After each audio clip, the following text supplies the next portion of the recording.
Behind the acceptable so-called face of Richard Dawkins lies at the heart of a man, if it can be called a heart at all, who wants to breed humanity like livestock. Like, this is like the one thing that I think Richard Dawkins doesn't fucking understand. Like, the human entity is not a commodity. You understand? This is the thing about us. We are not domesticated animals. We're the planet's apex predator. Okay, we are wild animals. That's the thing about human beings. We are not tame. We have been tamed. I mean, this is we find this in slave societies, where humans are in bondage, in servitude, and slavery is tolerated. So societies like ancient Rome, ancient Greece, United States, until obviously the introduction of the 13th Amendment to the Constitution, and we to some extent and to varying and to in varying or less rigid extents, stratify society in terms of class.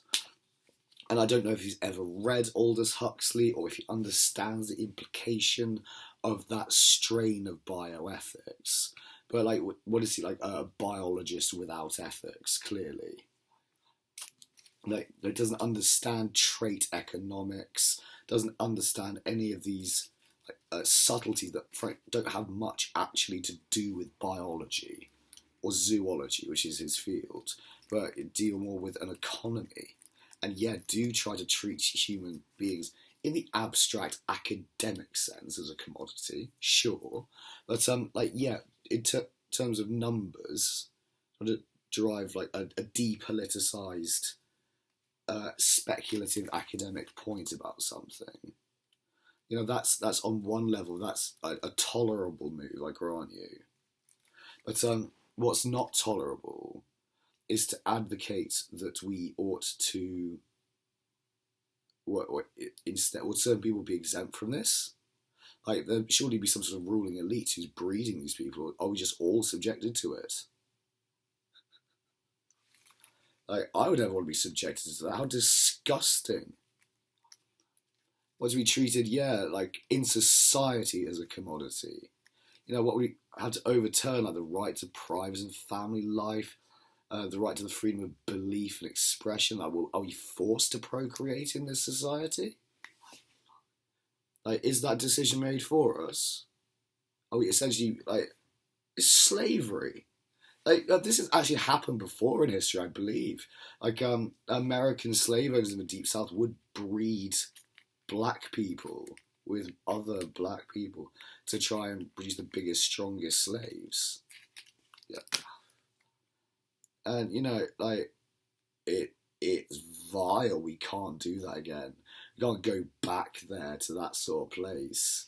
And eugenicists throughout history, like, ugh, God, like, what a slimy little pit of creeps. Like the Third Reich. No, I love people, and I love Britain actually, because we're voted the second ugliest nation in Europe. But you should see some fucking unusual looking people here. It's actually kind of cool. It's really good.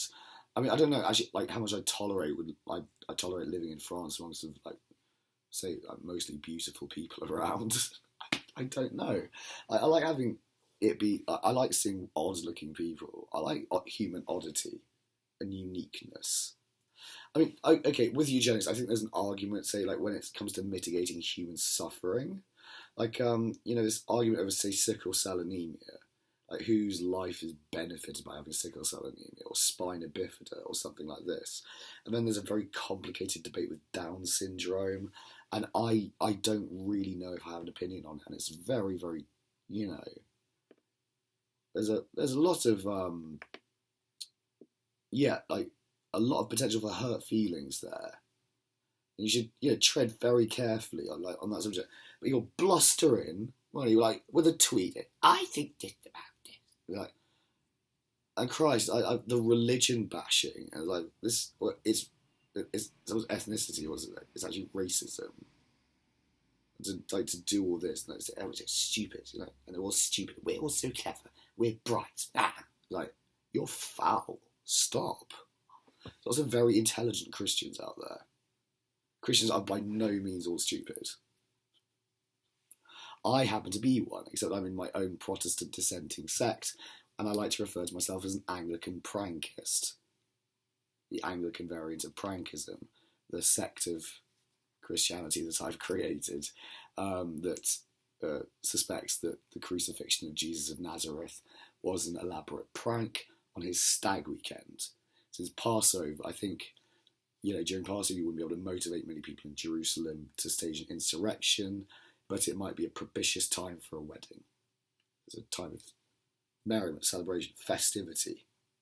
It's not a little like Passover meal like with the angel of death sweeping over. No, it's merriment, But I mean, because they're already out of Egypt, so they can celebrate Passover. It happened. It's the freeing of their people, right? So, yes, grotesque, deeply offensive, horrifying, nasty, evil stuff, dreadful. It's like, I've got his book as well. I read The God Delusion, also but is it a delusion if you believe in the Spinozan God? I'm also a pantheist. So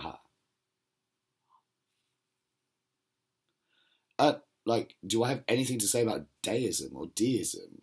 That before all this, right at the beginning of time, so beyond an infinite regress, and that's the big problem, is it not?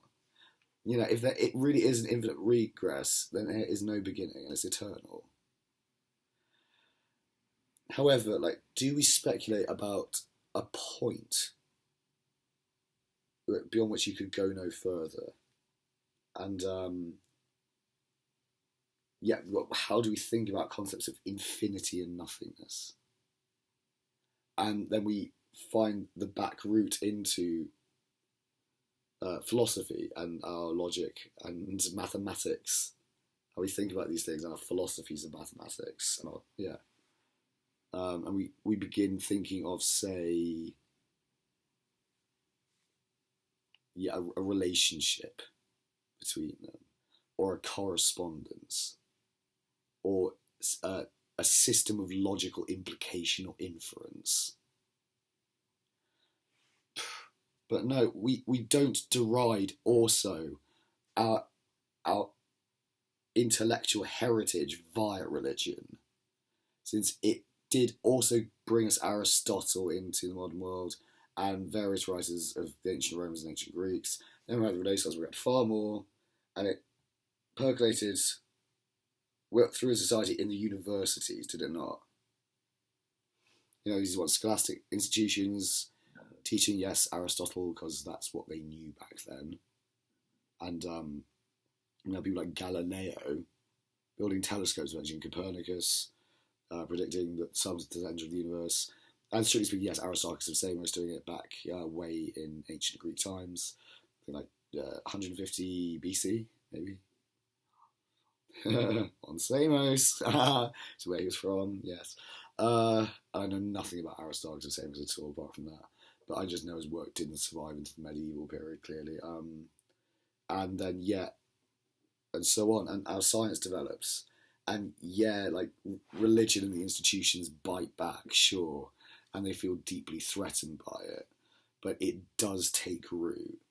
And there are freer parts of the world. And it's not just all religion dominate. And, there are centres of the value free inquiry. There are newer places. It's not all Rome. There are places like Athens as well.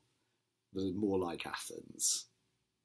I mean, there are places like Amsterdam, actually, in the medieval period, and bits of Spain, one less of that, Paris, Britain, actually.